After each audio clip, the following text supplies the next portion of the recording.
Hello everyone, हम पढ़ रहे हैं एनसीईआरटी की बुक्स। और अब तक हमने बहुत सारे वीडियोस में बहुत सारे चैप्टर वाइज बुक्स पढ़ी हैं और अब हम पहुंच चुके हैं क्लास 8 के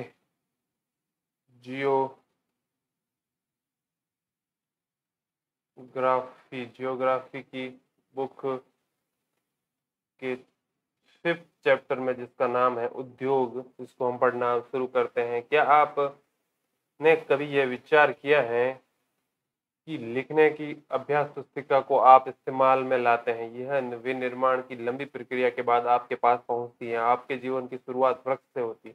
इसके जीवन की शुरुआत वृक्ष से होती है। इसे काटा जाता है और लुगदी मिल तक ले जाया जाता है। वहां वृक्षों की लकड़ी को संसाधित एवं काष्ठ लुगदी में परिवर्तित किया जाता है। काष्ठ लुगदी को रासायनिक द्रव के साथ मिलाया जाता है और अंततः मशीनों के द्वारा कागज के रूप में परिवर्तित किया जाता है। यह कागज प्रेस में जाता है और यहाँ रसायनों से निर्मित स्याही का इस्तेमाल पृष्ठों एवं रेखाएं छापने के लिए किया जाता है। इसके उपरांत पृष्ठों को अभ्यास पुस्तिका के रूप में बांधकर एक पैक में बिक्री के लिए बाजार भेज दिया जाता है। अतः यह आपके हाथों में पहुंचती है। वित्तीय क्रियाकलाप या विनिर्माण में कच्चे माल को लोगों के लिए अधिक मूल्य के उत्पादों के रूप में परिवर्तित किया जाता है, जैसा कि आपने देखा लुगदी कागज के रूप में और कागज अभ्यास पुस्तिका के रूप में। यह विनिर्माण प्रक्रिया के दो चरणों को प्रदर्शित करते हैं। उद्योग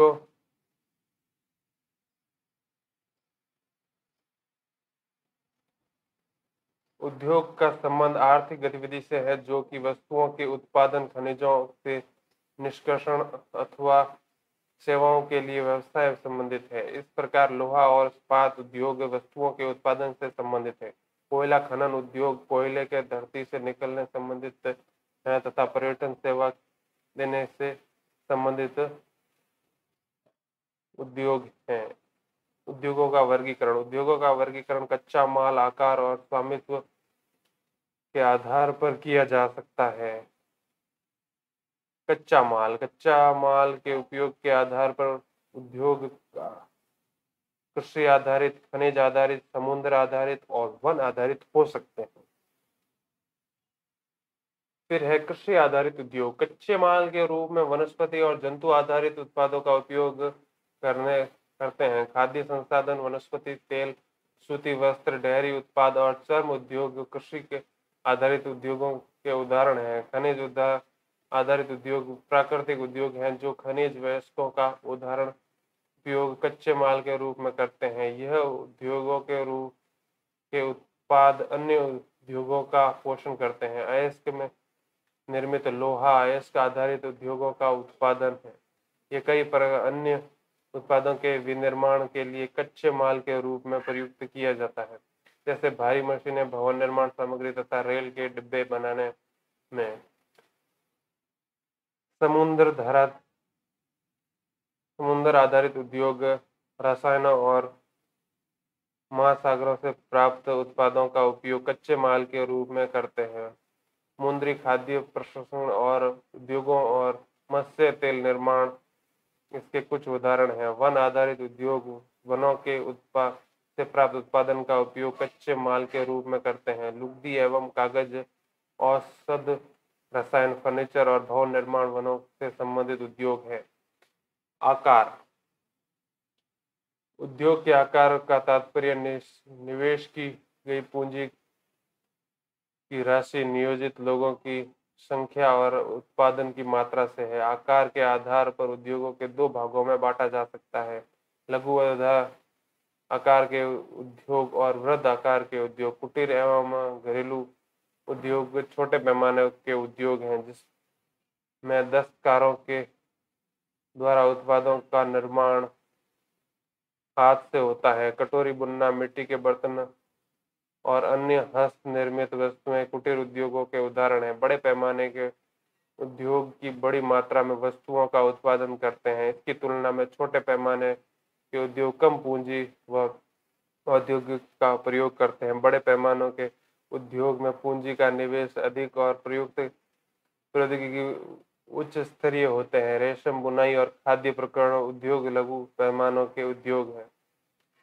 ऑटोमोबाइल और भारी मशीनरों का उत्पाद बड़े पैमाने पर के उद्योग हैं। स्वामित्व स्वामित्व के आधार पर उद्योगों की निजी क्षेत्र, राज्य स्वामित्व अथवा सार्वजनिक क्षेत्र, संयुक्त क्षेत्र और सहकारी क्षेत्र में वर्गीकृत किया जा सकता है। निजी क्षेत्र के उद्योगों का स्वामित्व और संचालन या तो एक व्यक्ति या व्यक्तियों के समूहों द्वारा किया जाता है। सार्वजनिक क्षेत्र के उद्योगों का स्वामित्व और संचालन सरकार द्वारा होता है, जैसे हिंदुस्तान एरोनॉटिक्स लिमिटेड और steel authority of India limited. संयुक्त क्षेत्र के उद्योगों का स्वामित्व और संचालन राज्यों और व्यक्तियों अथवा व्यक्तियों के समूहों द्वारा होता है। मारुति उद्योग लिमिटेड संयुक्त क्षेत्र के उद्योग का एक उदाहरण है। सहकारी क्षेत्र के उद्योग का स्वामित्व और संचालन कच्चे माल के उत्पादकों या परिपूर्तिकारों, कामगारों अथवा दोनों द्वारा होता है।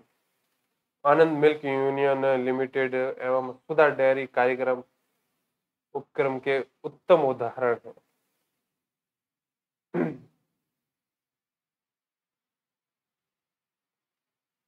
उद्योगों की अवस्थिति को प्रभावित करने वाले कारक, तो ये दिया हुआ है उद्योग की अवस्थिति को अवस्थिति संबंधित कारक। इसमें ये है संचार, परिवहन, भूमि, विद्युत, कच्चा माल, श्रम, पूंजी, बाजार और जल।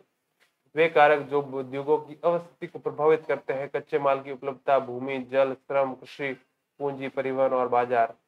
उद्योग उन्हीं स्थानों पर केंद्रित होते हैं जहां उनमें से कुछ या ये सभी कारक आसानी से उपलब्ध होते हैं। कभी कभी सरकार कम दाम पर विद्युत उपलब्धता, कम परिवहन लागत तथा अन्य अवसंरचना जैसे प्रोत्साहन प्रदान करती है ताकि पिछड़े क्षेत्रों में भी उद्योग स्थापित किया जा सके। औद्योगिकरण से नए प्राय नगरों और शहरों का विकास एवं वृद्धि होती है।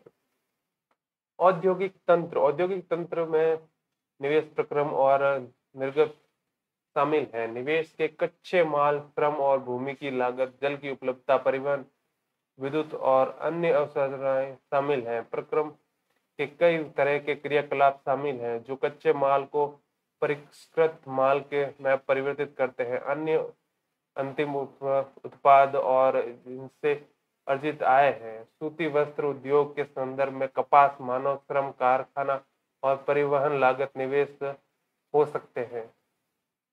प्रक्रमों को ओटाई, कटाई, बुनाई, रंगाई और छपाई शामिल है। कमीज जिसे आप पहनते हैं वे उत्पाद है। फिर है औद्योगिक प्रदेश। औद्योगिक प्रदेश का विकास तब होता है जब कई तरह के उद्योग एक दूसरे के निकट स्थित होते हैं और वे अपनी निकटता के लाभ का आपस में बांटते हैं। विश्व में प्रमुख औद्योगिक प्रदेश पूर्वोत्तर अमेरिका, पश्चिमी और मध्य यूरोप, पूर्व यूरोप और पूर्वी एशिया है। प्रमुख औद्योगिक प्रदेश अधिकांश शीतोष्ण उष्णकटिबंधीय क्षेत्र, समुद्री पत्तनों के समीप और विशेष तौर पर कोयला क्षेत्रों के निकट स्थित होते हैं। यह है विश्व का मानचित्र जिसमें आप विश्व में औद्योगिक प्रदेशों को देख सकते हैं। इसमें उन शहरों के नाम दिए हुए हैं जिनमें औद्योगिक प्रदेश स्थित हैं। विश्व के औद्योगिक पट्टी और औद्योगिक प्रदेश। भारत में अनेक प्रौद्योगिक प्रदेश हैं जैसे बम्बई, पुणे समूह, बेंगलोर, तमिलनाडु प्रदेश, हुगली प्रदेश, अहमदाबाद, वडोदरा प्रदेश, छोटा नागपुर औद्योगिक प्रदेश, विशाखापट्टनम, गुट्टूर औद्योगिक प्रदेश, गुड़गांव दिल्ली, मेरठ औद्योगिक प्रदेश और कोल्लम तिरुवनंतपुरम औद्योगिक प्रदेश। तो औद्योगिक विपदा। उद्योगों में दुर्घटना विपदा प्रमुख रूप से तकनीकी विफलता अथवा संकट उत्पन्न करने वाले पदार्थों के बेतरतीब उपयोग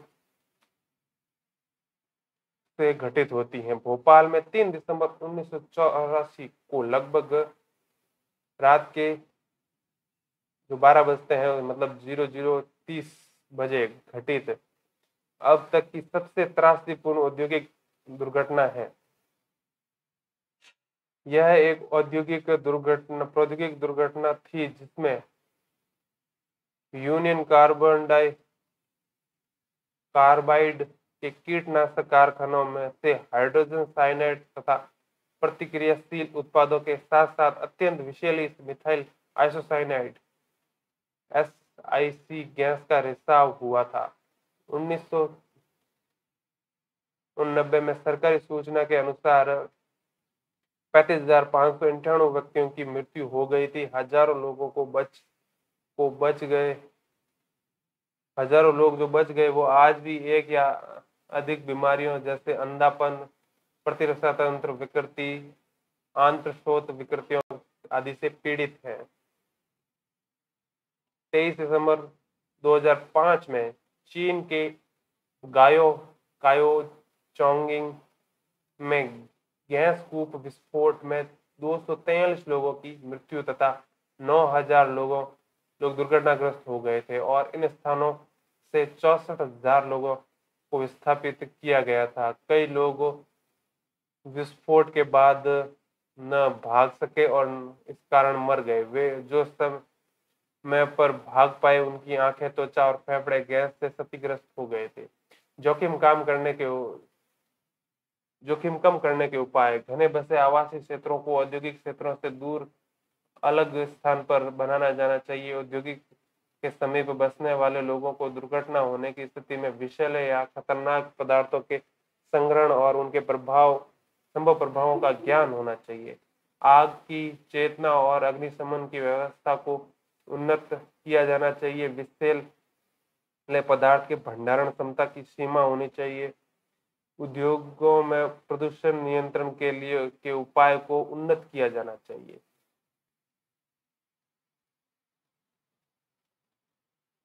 प्रमुख उद्योगों का वितरण: विश्व में प्रमुख उद्योग लोहा इस्पात उद्योग, सूती वस्त्र उद्योग, सूचना प्रौद्योगिकी उद्योग है। लोहा इस्पात उद्योग और वस्त्र उद्योग काफी पुराने उद्योग है, जबकि सूचना प्रौद्योगिकी उद्योग एक नया उभरता उद्योग है। वे देश में जिन्हें लोह इस्पात उद्योग में अवस्थित हैं जर्मनी, संयुक्त राज्य अमेरिका, चीन, जापान और रूस है। वस्त्र उद्योग भारत, हांगकांग, दक्षिण कोरिया, जापान और ताइवान के साथ केंद्रित है। सूचना प्रौद्योगिकी उद्योग के मुख्य केंद्र मध्यवर्ती कैलिफोर्निया के सिलिकॉन घाटी में और भारत के बेंगलुरु प्रदेश में है। क्या आप जानते हैं उभरते हुए उद्योग सनराइज उद्योग के नाम से भी जाने जाते हैं। इसमें सूचना प्रौद्योगिकी, स्वास्थ्य लाभ, सत्कार तथा ज्ञान से संबंधित उद्योग शामिल है। लौह इस्पात उद्योग नेक्स्ट है। लौह इस्पात उद्योग अन्य उद्योगों की तरह लौह इस्पात उद्योग भी बहुत से निवेश प्रक्रम से निर्गत शामिल है। यह एक पोषक उद्योग है जिसमें उत्पाद अन्य उद्योगों के लिए कच्चे माल के रूप में प्रयुक्त होता है। उद्योग के लिए निवेश में श्रम, पूंजी, स्थान और अन्य अवसंरचनाओं के साथ साथ लौह अयस्क, कोयला और चूना पत्थर कच्चे माल के रूप में सम्मिलित है। लौह अयस्क के इस्पात निर्माण की प्रक्रिया के कई चरण शामिल हैं। कच्चे माल को झोंका भट्टी में रखा जाता है जहां पर प्रगलित होता है। ये आप चित्र 5.6 में देख सकते हैं। इसके बाद यह परिशोधित होता है। प्राप्त उत्पाद इस्पात होता है जो अन्य उद्योगों में कच्चे माल के रूप में प्रयुक्त किया जाता है। इस्पात कड़ा होता है और इसे आसानी से काट और आकार दिया जा सकता है, अर्थात इससे तार बनाए जा सकते हैं। शब्दावली में है प्रगलन। यह एक ऐसी प्रक्रिया है जिसमें धातुओं को अनेक अयस्कों द्वारा गलनांक बिंदु के अधिकतम ताप पर निष्कासित किया जाता है। एल्यूमीनियम, निकल, तांबा जैसी अन्य धातुओं को थोड़ी थोड़ी मात्रा में इस्पात में मिलाकर इसकी मिश्र धातुएं बनाई जा सकती हैं। मिश्र धातु इस्पात को असामान्य कठोरता, दृढ़ता और जंग रोधक क्षमता प्रदान करती है। ऊपर एक दिया हुआ है, ये है 8 टन कोयला जिससे प्लस 4 टन अयस्क, 1 टन चूना पत्थर से बन सकता है 1 टन इस्पात।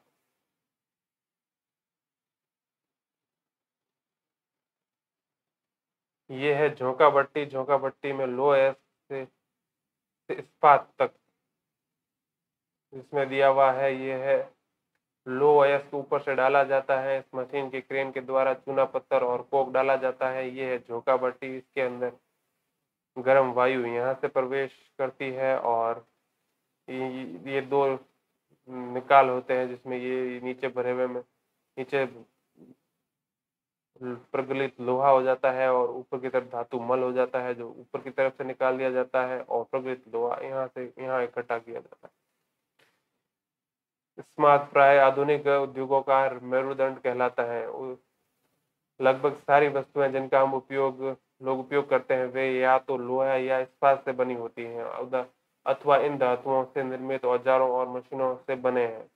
पोत, रेलगाड़ी, ट्रक और ऑटो अतिरिक्त इस्पात से बने हैं, अधिकांशतः इस्पात से बने हैं। यहाँ तक कि सेफ्टी पिन और सुइयां जिनका उपयोग आप अपने करते हैं वे भी इस्पात से बनी है। तेल कूप इस्पात से बनी मशीनों से वेदित किए जाते हैं। इस्पात की पाइपलाइन से तेल प्रवाहित किया जाता है। खनिजों का खनन इस्पात के उपकरणों से होता है। कृषि के यंत्र प्राय इस्पात से बने होते हैं।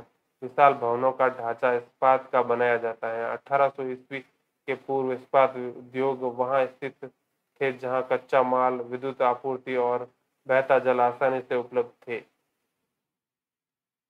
बाद में उद्योगों के लिए आदर्श स्थिति कोयला क्षेत्र के समीप नहरों और रेलवे के निकट थी। 1950 के बाद लोहा और इस्पात उद्योग समुद्र पतन के निकट सपाट भूमि के विशाल क्षेत्रों में केंद्रित होते हुए शुरू हुए। ऐसा इसलिए हुआ क्योंकि इस्पात निर्माण का कार्य इस समय तक बहुत विशाल हो गया और लौह अयस्क विदेशों से आयात करना पड़ता था। भारत के लौह इस्पात उद्योग कच्चा माल, सस्ते श्रमिक, परिवहन और बाजार। ये है एक चित्र जिसमें लौह इस्पात और औद्योगिक परिवर्तनशील स्थिति, जैसे कि इसमें दिख रहा है कि सबसे पहले स्थिति 1800 से पूर्व तो कुछ ऐसे इलाकों में थी, फिर ये 1850 से लेकर 1950 तक स्थिति में ये कुछ इस तरीके से हो गई और फिर ये हो गई नदी पोतों के पास 1950 के बाद में। ये है विश्व का लास्ट लाइन थी अपनी। भारत में लौह इस्पात उद्योग कच्चा माल, सस्ते श्रमिक, परिवहन और बाजार ये सब है। तो ये बीच में विश्व का मानचित्र दिया हुआ है जिसमें विश्व में लौह इस्पात उत्पादन के क्षेत्र दिए का लाभ लेते हुए विकसित हुए हैं। सभी महत्वपूर्ण इस्पात उत्पादक केंद्र जैसे भिलाई, दुर्गापुरा, बर्नपुर, जमशेदपुर, राउरकेला, बोकारो एक ही प्रदेश में स्थित हैं जो 4 राज्यों में फैला है। ये 4 राज्य हैं पश्चिम बंगाल, झारखंड, उड़ीसा और छत्तीसगढ़। ये पश्चिम बंगाल इस तरफ हो गया, इसके नीचे हो गया ऐसे उड़ीसा, उड़ीसा के इधर हो गया, ये हो गया छत्तीसगढ़ और ये हो गया झारखंड। तो इसके बीच में ये हो गया सारा इस्पात वाला। भद्रावती और विजयनगर कर्नाटक में, विशाखापट्टनम आंध्र प्रदेश में और सलेम तमिलनाडु में एक महत्वपूर्ण इस्पात के केंद्र हैं जो स्थानीय संसाधनों का उपयोग कर रहे हैं। जमशेदपुर के बारे में देखें तो 1947 में वो पूर्व में केवल एक इस्पात का कारखाना था, Tata iron and steel company limited TISCO. यह निजी स्वामित्व में था। स्वतंत्रता के पश्चात सरकार ने यह कार्य अपने हाथ में लिया और बहुत से लौह इस्पात संयंत्र स्थापित किए। झारखंड में स्वर्ण रेखा और खरकई नदी के संगम के समीप सांची के में सन 1907 में टिस्को की शुरुआत की गई थी। बाद में सांची का नाम बदलकर जमशेदपुर रखा गया। भौगोलिक रूप से जमशेदपुर देश में लौह इस्पात केंद्र के रूप में सर्वाधिक सुविधाजनक स्थान पर है।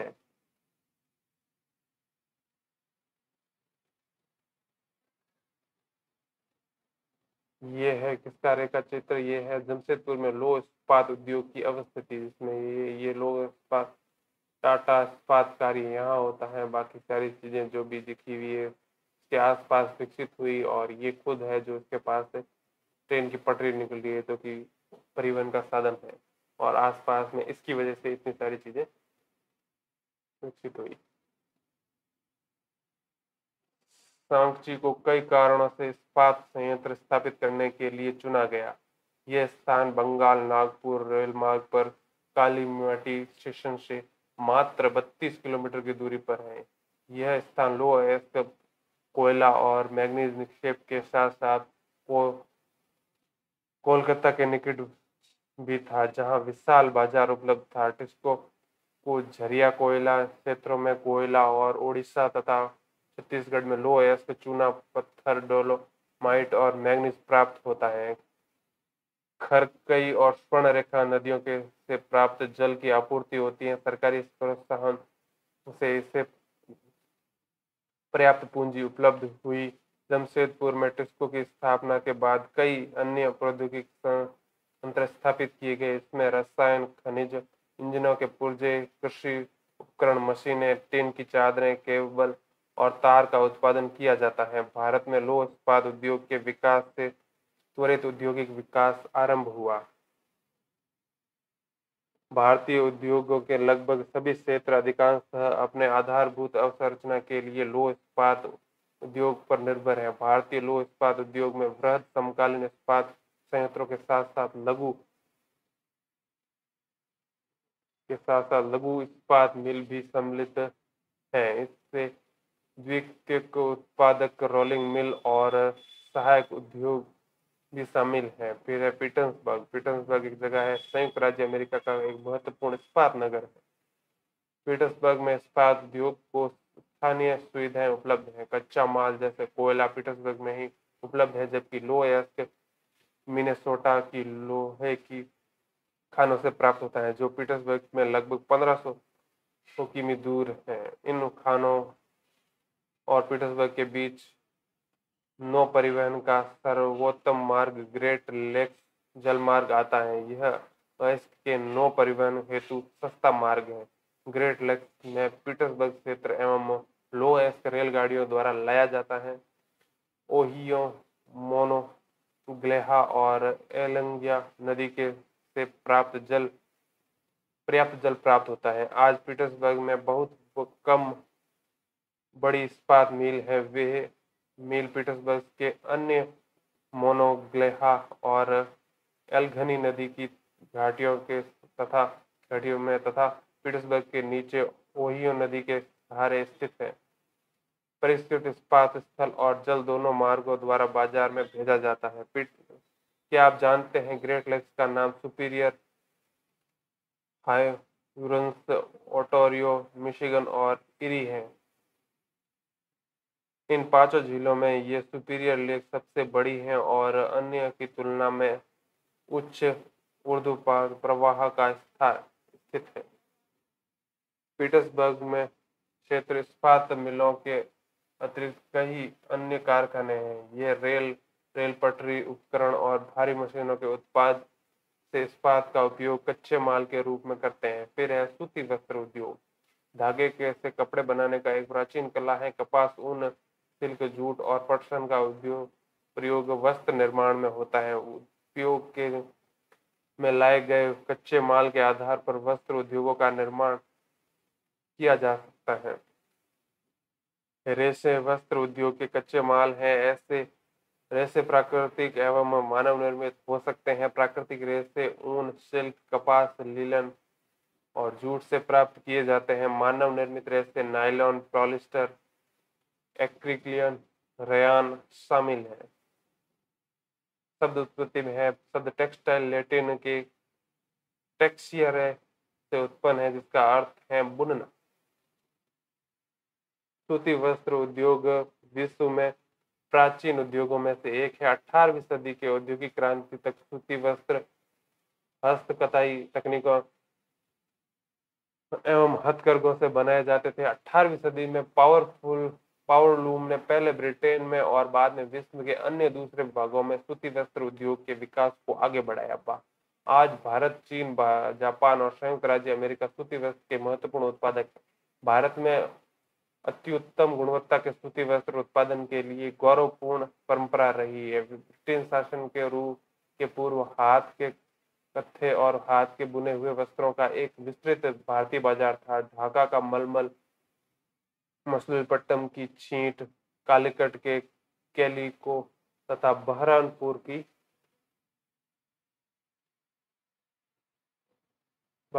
सूरत व बड़ोदरा के सुनहरी जरी के काम वाले सूती वस्त्र गुणवत्ता और डिजाइन के लिए विश्वविख्यात है, लेकिन हाथ में बने होने के कारण सूती वस्त्र का उत्पादन महंगा और लंबे बुनने में अधिक समय लग लेता था। इसलिए परंपरागत सूती वस्त्र उद्योग पश्चिम के नए वस्त्र मिलों में प्रतिस्पर्धा नहीं कर सका, जो सस्ते व अच्छी गुणवत्ता वाले वस्त्रों का निर्माण यंत्रीकृत औद्योगिक यूनिट से करते थे। पहली सफल यंत्रिक वस्त्र मिल मुंबई में 1954 में स्थापित की गई और पोषण आर्द्र जलवायु, मशीनी आयात के लिए पतन, कच्चे माल की उपलब्धता और दक्ष श्रमिक इस प्रदेश के अन्य उद्योग के द्रुत फैलाव का सहायक रहा। प्रारंभ में यह उद्योग महाराष्ट्र और गुजरात और अन्य अनुकूल आर्द्र जलवायु के कारण पनपा, लेकिन वर्तमान में आर्द्रता कृत्रिम रूप से उत्पन्न की जा सकती है और कच्ची कपास शुद्ध होती है एवं वस्त्र उत्पादन प्रक्रिया में इसका वजन कम नहीं होता। इसलिए यह उद्योग भारत में विभिन्न भागों में फैल गया। कोयम्बटूर, कानपुर, चेन्नई, अहमदाबाद, मुंबई, कोलकाता, लुधियाना, पुडुचेरी और पानीपत कुछ अन्य महत्वपूर्ण केंद्र हैं। और क्या आप जानते हैं कि देश में प्रथम वस्त्र उद्योग 1818 ईस्वी में कोलकाता के समीप फोर्ट गैलेस्टर में स्थापित हुआ था, लेकिन कुछ समय बाद वह बंद हो गया और उसके बाद में ये नया बना मुंबई में 1954 में, जो पहला माना जाता है।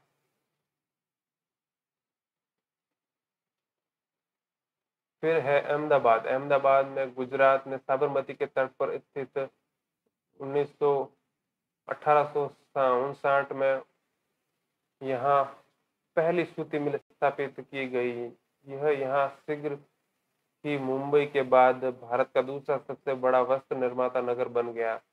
अहमदाबाद को प्राय भारत का मैनचेस्टर कहा जाता है। अनुकूल अवस्थिति के कारण अहमदाबाद में सूती वस्त्र उद्योग के विकास में सहायक है। अहमदाबाद कपास उत्पन्न करने वाले क्षेत्रों में बहुत निकट स्थित है। यहाँ कच्चा माल आसानी से उपलब्ध होता है और जलवायु कताई और बुनाई के लिए आदर्श है। सपाट भूभाग और भूमि की आसान से उपलब्धता मिलों की स्थापना में उपयुक्त है। गुजरात और महाराष्ट्र राज्य की घनी आबादी इन उद्योगों को कुशल और अर्ध कुशल श्रमिक उपलब्ध कराते हैं और सुविकसित कपड़े, सड़कें और रेल मार्गों का जाल सूती वस्त्र को देश के विभिन्न भागों में आसानी से पहुंचाने में मदद करता है। इस तरह इसकी बाजार तक सरल पहुंच उपलब्ध है। नजदीक में मुंबई पतन इसे मशीनों का आयात करने और सूती वस्त्र के निर्माण की सुविधा प्रदान करता है। क्या आप जानते हैं भारतीय वस्त्र उद्योग के कुल उत्पादन का लगभग 1/3 हिस्सा निर्यात किया जाता है। परंतु हाल ही के वर्षों में अहमदाबाद की सूती मिलों में कुछ समस्या है। बहुत से वस्त्र मिल बंद हो चुकी हैं। देश में नए वस्त्र केंद्रों का विकास अहमदाबाद की मिलों को मशीन प्रौद्योगिकी का नवीनीकरण न होना का प्रमुख कारण है। फिर है ओसाका। इसके पहले इधर क्या दिया हुआ है? ओसाका जापान का है, एक महत्वपूर्ण वस्त्र निर्माण केंद्र है। यहाँ जापान का मैनचेस्टर कहा जाता है। ओसाका में सूती वस्त्र उद्योग का विकास कई भौगोलिक कारणों से हुआ। ओसाका के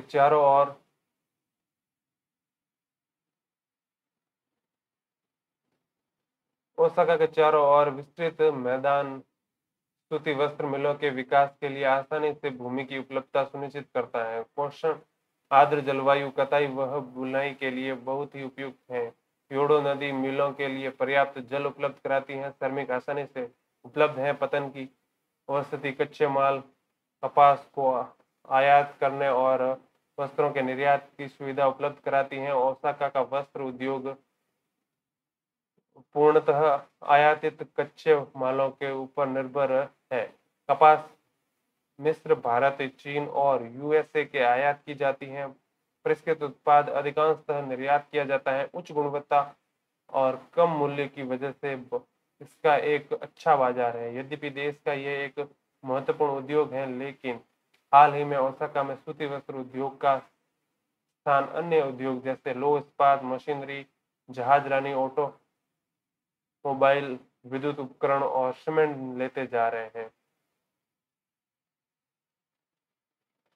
इसी के साथ ये चैप्टर भी होता है समाप्त, और नेक्स्ट वीडियो में हम पढ़ेंगे 6 चैप्टर इसी किताब का। तब तक के लिए 6 चैप्टर, जो कि इस बुक का अंतिम चैप्टर, लास्ट चैप्टर है, उसको पढ़ेंगे। तब तक के लिए धन्यवाद। Thank you.